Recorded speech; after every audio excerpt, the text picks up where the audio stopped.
Dito sa Papa Dudut Stories, ikaw ay hindi Magandang araw po sa inyong lahat mga ka-online. Ako po ang inyong si Papa Dudut. Huwag kalimutan na mag-like, mag-share at mag-subscribe. Sa lahat po ng mga tumututok sa ating channel, maraming salamat po sa inyong lahat. At syempre sa mga hindi pa nakasubscribe, napansin po ni Papa Dudut sa analytics ng ating YouTube channel na marami ang nanonood pero hindi pa nakasubscribe. And also may isa pa akong channel na pwede nyong suportahan, ang Kaistorya YouTube channel at ang Papa Dudut Family YouTube channel, na kung saan ang mga link niyan ay makikita rin po dito sa channel na ito.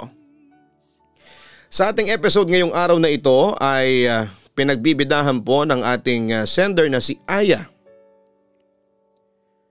Dear Papa Dudut, kumusta at magandang gabi sa inyong lahat na nakatutok ngayon sa inyong YouTube channel.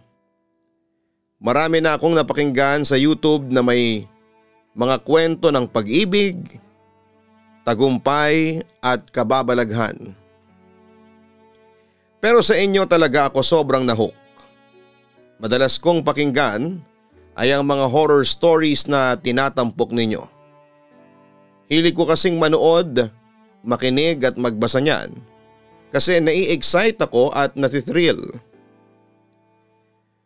Siya nga pala Papa Dudut, bago ako magsimula ay tawagin niyo na lamang ako sa pangalang Aya. 25 years old, tubong Batangas pero kasalukuyang nakatira ngayon sa Muntinlupa City. At ang isishare ko sa inyo ay totoong experience ko na nangyari may ilang taon na rin ang nakakalipas. Natatandaan ko, sabi ng pastor namin, ay totoo daw ang mga lamang lupa, ang mga masasamang espiritu, ang mga aswang, at ang mga elemento, maging ang mga engkanto. Nasa paligid lang daw sila at sa 10 tao sa bawat araw na iyong nakakasalubong, isa daw doon ay hindi katulad natin. Nagmula daw sila noong unang panahon nang magrebelde sila sa Panginoon. Kaya ang ginawa sa kanila ng Panginoon bilang parusa ay nilaglag sila dito sa lupa.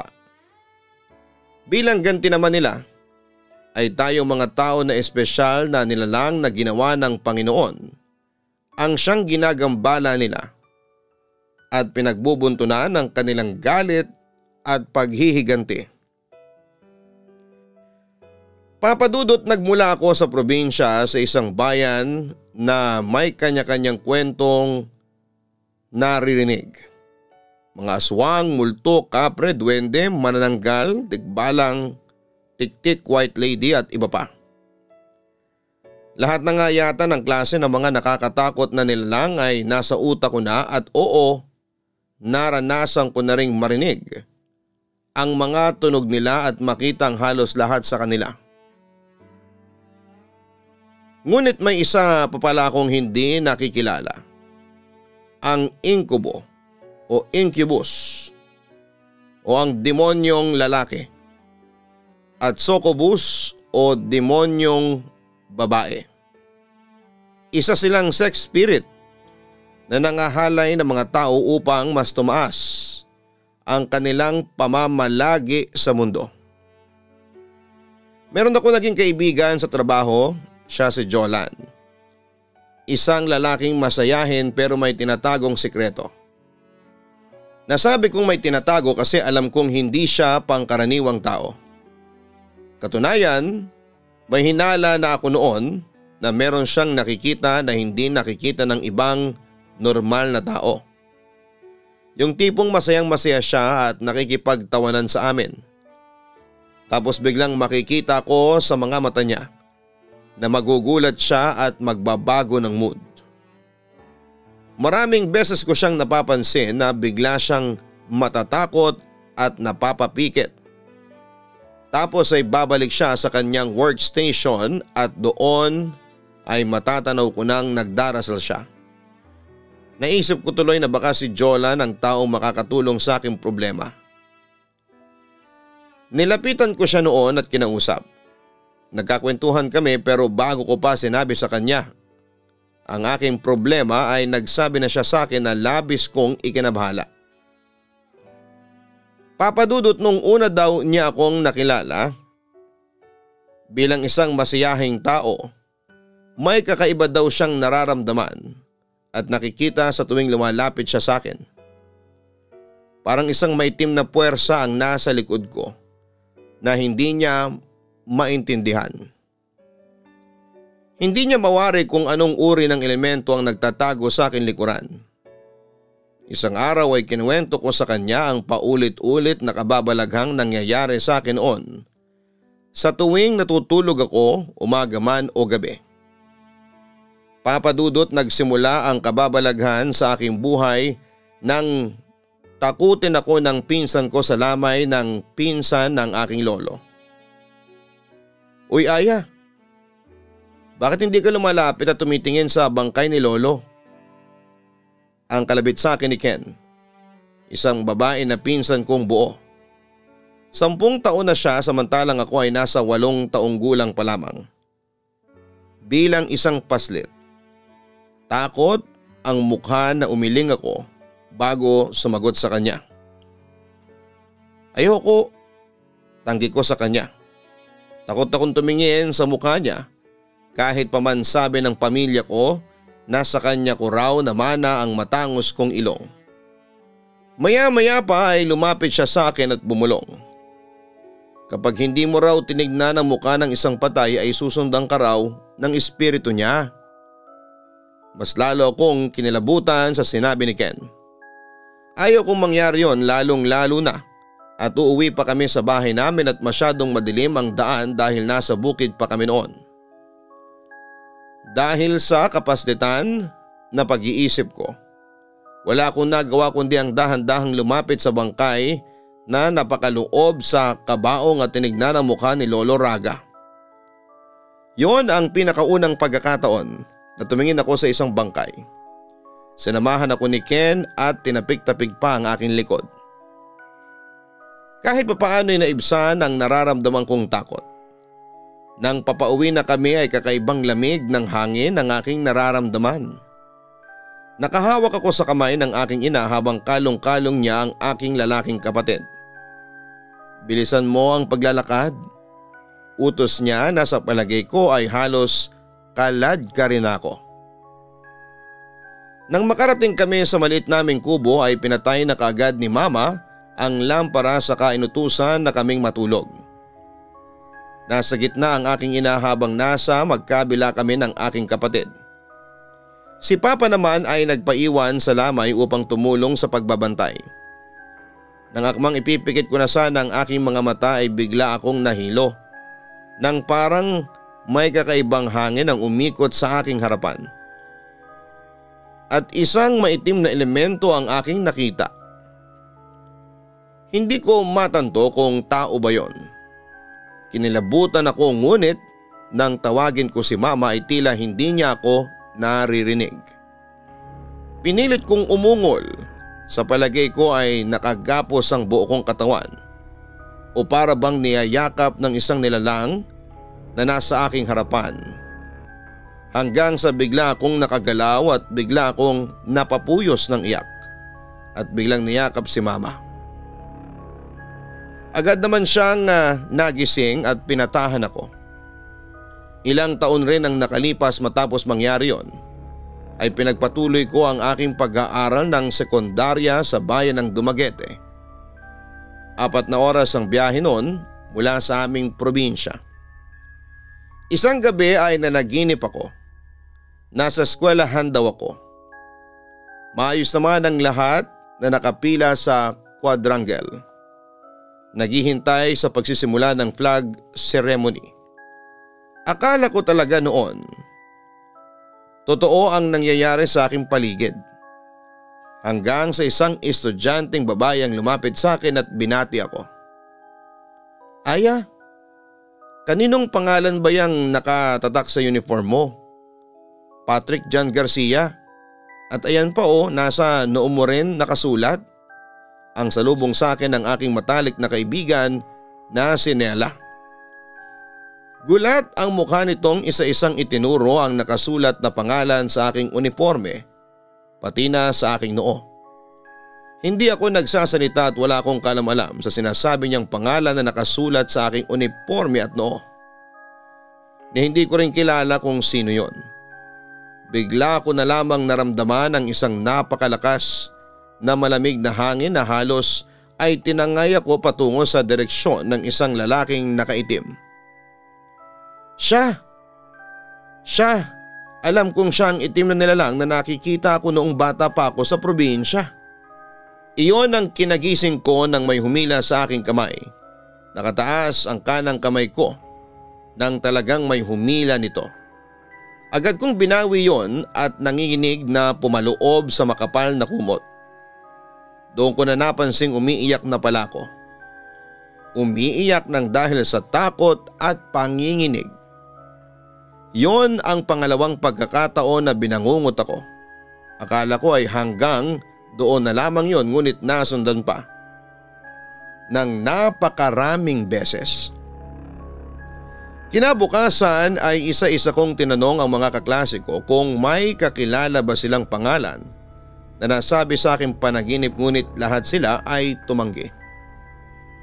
Samantala pagsapit naman ng gabi ay maaga akong natulog, ngunit nanalangin muna ako. Bago ako pumikit ay umaasa kung hindi na mangyayari ang nangyari sa akin noon. Ngunit bago pa man ako nakatulog ay nakaaninag ako ng isang itim na anino sa aking tabi. Pero agad namang nawala yon. Imahinasyon lang yon, bulong ko sa aking sarili. Nang ipikit ko na sana ang aking mga mata, isang nakaitim na lalaki ang biglang lumitaw sa harapan ko. Hindi ko maaninag masyado ang kanyang mukha dahil nasa 400 ang grado ng mata ko. Pero sigurado akong parang nakita ko na ang lalaking yon. At kahit malayo ang aking mga mata, naaaninag kong nakangiti siya. Isang ngiti na tila ba nagsasabing kaya niyang gawin ang gusto niya sa anumang oras na yon. Nagpumiglas ako ngunit hindi ako makagalaw. Halos manayo ang lahat ng balahibo ko sa aking katawan nang inilapit niya ang kanyang mukha sa akin. Ramdam na ramdam ko ang aking pamamawis, Papa Dudut. Kakaibang ngiti ang ipinupukol niya sa akin. Masama. Masama ang ibig sabihin nun.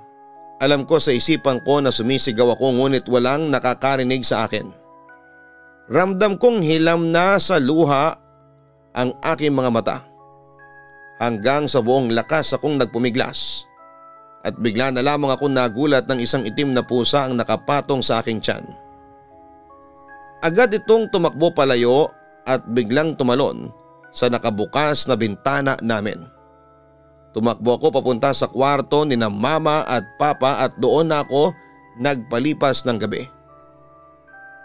Hindi na ako nakatulog. Papa Dudut, akala ko ay hanggang doon na lamang yon, ngunit ng mga sumunod ay iba na ang nangyayari. Sa tuwing natutulog ako ng hapon man o gabi ay ginagalaw na niya ako. Hinahalikan, hinahawakan pati na ang mga pribadong parte ng aking katawan. Akala ko ay bangungot lang ang lahat ng yon, ngunit hindi. Totoo sila. Pinipilit ko palagi ang magpumiglas dahil natatakot ako. Ngunit nagigising na lamang akong nangihina. Minsan ay wala na akong nagagawa kundi ang magpatangay na lamang habang umiiyak at nawawala ng lakas. At yun nga, Papa Dudut, ang ikinuwento ko noon sa aking kasamahan sa trabaho. Kuya, alam mo ba kung anong klaseng mga nilalang sila? Ang tanong ko kay Jolan. Matiim na tinignan niya ako at nagpakawala ng isang malalim na hininga bago sumagot. Kaya pala.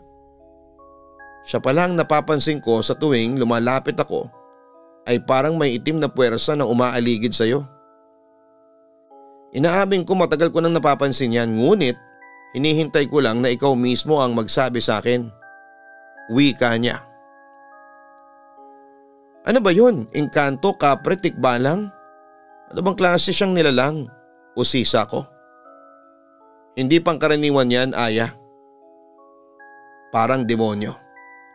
Seryosong wika ni Jolan sa akin. Bigla kong naramdaman ang pananayo ng aking mga balahibo. Naniwala ako noon at buong akala ko na engkanto lamang na may gusto raw sa akin ang nilalang na yon. Ngunit hindi. Kakaibang nilalang ang kinakalaban ng aking katawan. Mas nakakatakot. Sumapit ang gabi at ganun pa rin ang nangyayari na para bang ginagahasa ako pero hindi ko alam kung sino. Isang araw ay nagkaroon ako ng lakas ng loob na sabihin sa aming pastor ang halos 14 na taon nang nangyayari sa akin. Napagdesisyonan niyang ipanalangin ako. Halos umabot sa 10 minuto ang ginawa niyang pagtaboy sa demonyong nakatago sa aking likod. Pagkatapos noon ay tinapik-tapik niya ang aking likod bago nagsalita. Manalig ka lang sa Panginoon. Huwag mong kalimutang manalangin at tawagin palagi ang kanyang pangalan bago mo ipikit ang iyong mga mata. Isang malakas at masamang demonyo ang kinakalaban natin. Ang kinakalaban mo. Huwag mong hahayaang tangayin kanya. Tandaan mo na mas nagwawagi pa rin ang kabutihan kesa sa kasamaan. 3 magkasunod na tango ang isinukli ko sa aming pastor. Kinagabihan kahit sobrang takot pa rin akong pumikit ay hindi ko pa rin kinalimutan ang manalangin bago matulog. Ngunit nagising na lamang ako ng isang malamig na tinig ang dala ng isang malamig na hangin na tila ba bumubulong sa akin. Walang epekto sa akin ang dasal mo. Napabalikwas ako pagkarinig ko ng tinig na yon. Sa hindi kalayuan mula sa aking kamay nakita ko ang isang nilalang na nakatayo sa gitna ng dilim. Sino ka? Sumigaw ako hanggang sa humagulhol na ako ng iyak at nanginginig na pumaloob sa aking kumot. Naramdaman ko ang paggapang ng nilalang sa aking kama. At kahit na nararamdaman ko na siyang palapit sa akin ay hindi na ako nangahas na silipin yon. Sino ka ba? Anong kailangan mo sa akin? Naiiyak na ako noong mga sandaling yon. Patrick John Garcia. Sagot ng tinig ng nilalang sa labas ng aking kumot. Natigilan ako at muli ko naalala ang pangalang Patrick John Garcia. Anong kinalaman nito sa buhay ko? Muli kong inalala ang lahat ng memories ko simula pagkabata at wala naman akong matandang lalaki na may pangalang Patrick John Garcia. Hanggang sa biglang may pumasok na nakakatakot na alaala sa aking isipan. 6 years old ako noon, nasa kinder pa lamang ako noon. May kaibigan akong nagngangalang Myla at madalas kaming magkasama noon. Ngunit isang araw habang nasa school kami, sa playground ay lumapit sa kanyang isang lalaki. Siguro yung mga nasa 15 hanggang 20 anyos ang edad. At sinama ng lalaking yon si Myla. Hindi ko makakalimutan ang mukha ng lalaking yon at aaminin kong nakaramdam ako ng kaba para sa aking kaibigan kaya sinubukan ko siyang pigilan. Pero sumama pa rin noon si Myla at yun nga papadudot ang huling araw na nakita kong buhay si Myla. Dahil kinabukasan ay natagpuan na lamang si Myla na hubot-hubad at walang buhay na lumulutang sa isang creek sa barangay namin. Nang magkaroon ng investigasyon at isa ako sa mga napagtanungan, agad kong sinabi sa kanilang itsura at pagkakakilanlan ng lalaking kumuha kay Myla. Agad naman itong nahuli ng mga pulis. Ngunit bago makarating sa presinto ang lalaki ay kinuyog na siya ng galit na taong bayan. Nasawi ang lalaking yon noong araw na nahuli siya ng mga pulis. Kaya napapatanong ako noon sa aking sarili. Hindi kaya siya si Patrick John Garcia? Samantala naging tahimik noon ang buong kwarto ko kaya inakala kong wala na ang misteryosong nilalang na gumugulo sa akin. Kaya lakas loob akong lumabas ng kumot Pero Papa Dudut, isang malaking pagkakamali yon dahil pag-angat ko ng kumot ay bumungad sa akin ang nakaitim na nilalang. At kahit malabo ang mata ko ay namukhaan ko siya. Siya ang lalaking kumuha noon kay Myla.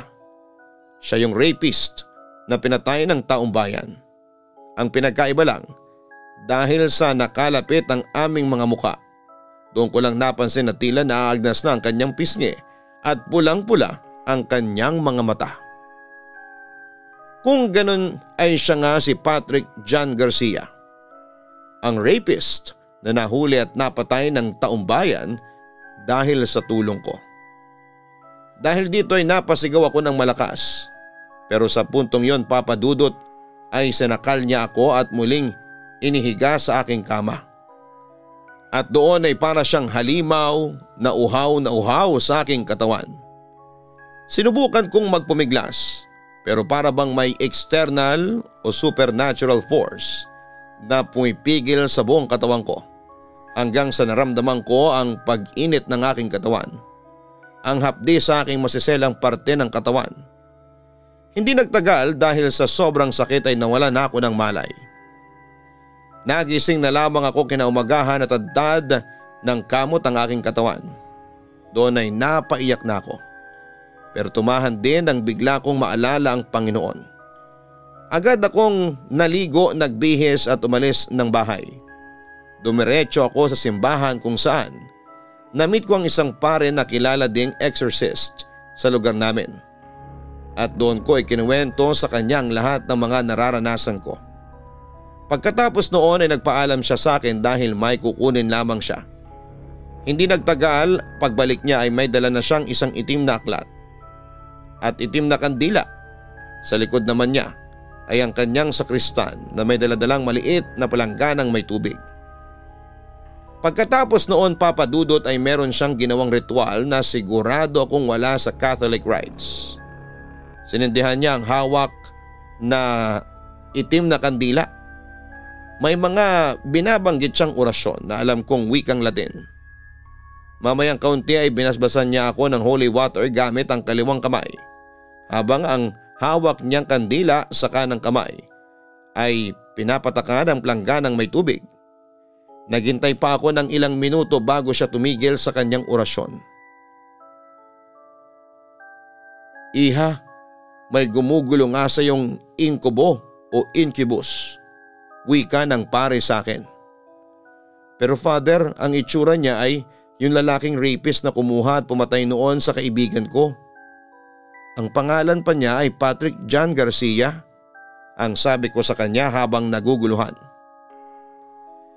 Ginagamit lamang niya ang imahe ng lalaking yon dahil alam niyang yon ang kahinaan mo. Sagot naman sa akin ng pare. Mag-ingat ka sa ganitong klase ng demonyo. Ang mga inkubo ay mga demonyong nananamantala sa katawan at pagnanasa ng isang tao.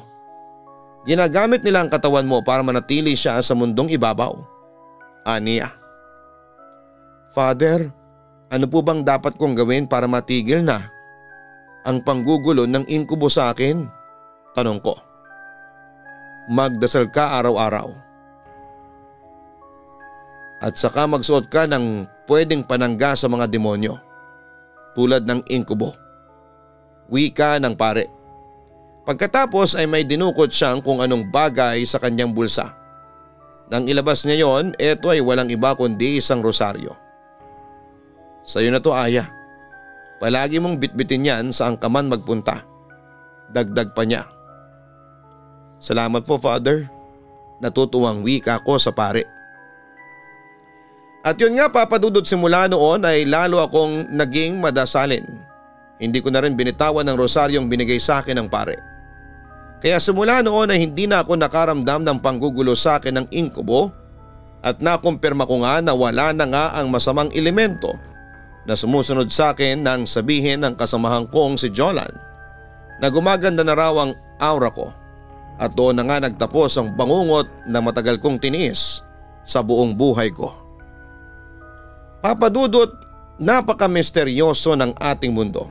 Marami pa rin mga bagay ang hindi may paliwanag ng science. Itong ikinuwento ko sa inyo ay pawang totoo at talagang nangyari sa akin.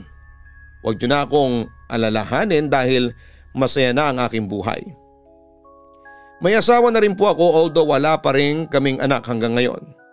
Naka-move on na rin ako sa nangyari sa akin pero patuloy pa rin akong nagdarasal sa Panginoon para masigurado na walang inkubo o masasamang elemento ang manggugulo pa sa aking buhay. Muli maraming salamat sa inyo at magandang gabi.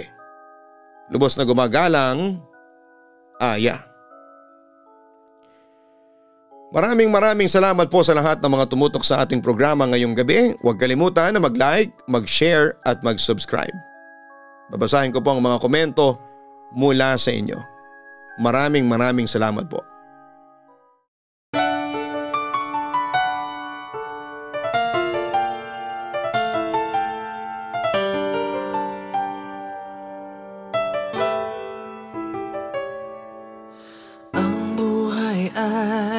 Mahiwaga, laging may lungkot at saya. Sa Papa Dudut Stories, laging may karamay ka.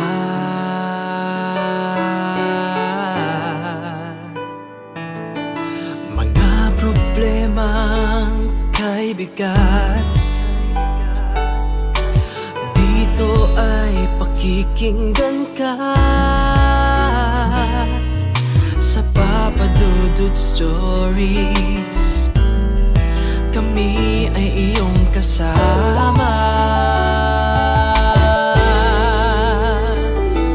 Dito sa Papa Dudut Stories, ikaw ay hindi nag-iisa.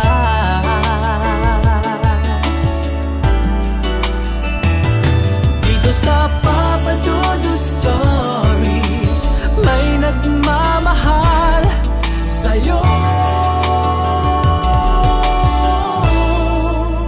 Papa Dudut Stories, Papa Dudut Stories,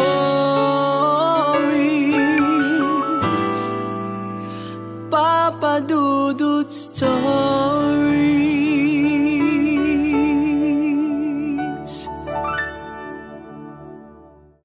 Hello mga ka-online, ako po ang inyong si Papa Dudut. Huwag kalimutan na mag-like, mag-share at mag-subscribe. Pindutin ang notification bell para mas maraming video ang mapanood ninyo. Maraming salamat po sa inyong walang sawang pagtitiwala.